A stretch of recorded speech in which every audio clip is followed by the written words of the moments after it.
সায়ন, আপনার ইন্ট্রোডাকশন দিন। স্যার, আমার নাম সায়ন ভট্টাচার্য। আমার পিতার নাম শ্রী শুভময় ভট্টাচার্য এবং আমার মাতার নাম শ্রীমতী জয়ন্তী ভট্টাচার্য। আমি উত্তর চব্বিশ পরগনা জেলার ব্যারাকপুর মহকুমার অন্তর্গত হালিশহর থেকে এসেছি। আমি 2016 সালে কাঁসাপাড়া হান্নেট উচ্চ বিদ্যালয় থেকে আমার মাধ্যমিক পরীক্ষা সম্পন্ন করি এবং আমার সর্বোচ্চ শিক্ষাগত যোগ্যতা হলো গ্র্যাজুয়েশন। বর্তমানে আমি রাজ্য সরকারের পুলিশের বিভিন্ন পরীক্ষার জন্য প্রস্তুতি নিচ্ছি এবং তার পাশাপাশি আমার শখ হলো ফুটবল খেলা দেখা ও খেলা। রাজ্য সরকারের পুলিশের কোন কোন পদে রিক্রুটমেন্ট হয়? স্যার, রাজ্য সরকারের পুলিশে মূলত কনস্টেবল পদে, সাব ইন্সপেক্টর পদে এবং এছাড়াও অন্যান্য যে পদগুলি রয়েছে যেমন সিভিল ডিফেন্স। সিভিল ডিফেন্স কি পুলিশের পোস্ট?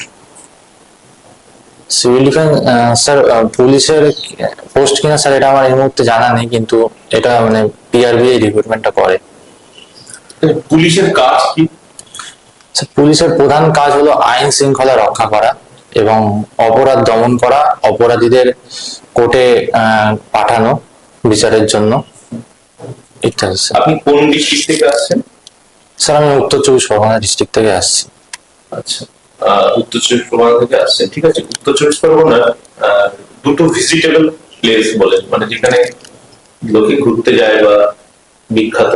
স্যার, উত্তর চব্বিশ পরগনার দুটো ভিজিটেবল প্লেস হলো রানী রাসমণি কালী মন্দির, দক্ষিণেশ্বর কালী মন্দির এবং আরেকটি হলো স্যার ব্যারাকপুর। ব্যারাকপুরের সিগনিফিকেন্স কি, মানে ব্যারাকপুর কেন যায় বা কেন ভিজিটেবল বললেন? স্যার, ব্যারাকপুর প্রধানত যেহেতু আমাদের ব্যারাকপুরে স্যার মানে লর্ড ওয়েলেসলি নির্মিত প্রথম চিড়িয়াখানা আমাদের ব্যারাকপুরে রয়েছে। এছাড়াও ব্যারাকপুরে আমাদের পশ্চিমবঙ্গ পুলিশের ভারতীয়দের দ্বারা, মানে ওয়েলেসলি তো কলোনিয়াল শাসনের ব্যক্তি ছিলেন। ভারতীয়দের কি অবদান আছে ব্যারাকপুরে? ব্যারাকপুরে কি ঘটেছিল? স্যার, ব্যারাকপুরে সিপাহী বিদ্রোহের সূচনা হয়েছিল। মানে কার হাত ধরে হয়েছিল?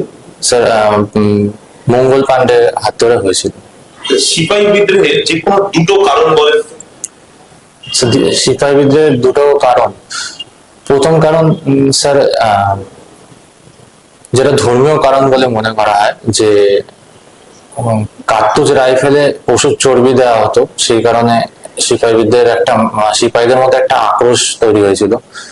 এবং এর পাশাপাশি স্যার বিভিন্ন সিপাহীদের শুধু পাঞ্জাব অঞ্চলে, সিন্ধু অঞ্চলে সেবার জন্য পাঠানো হতো এবং তাদের উপযুক্ত বেতন দেওয়া হতো না।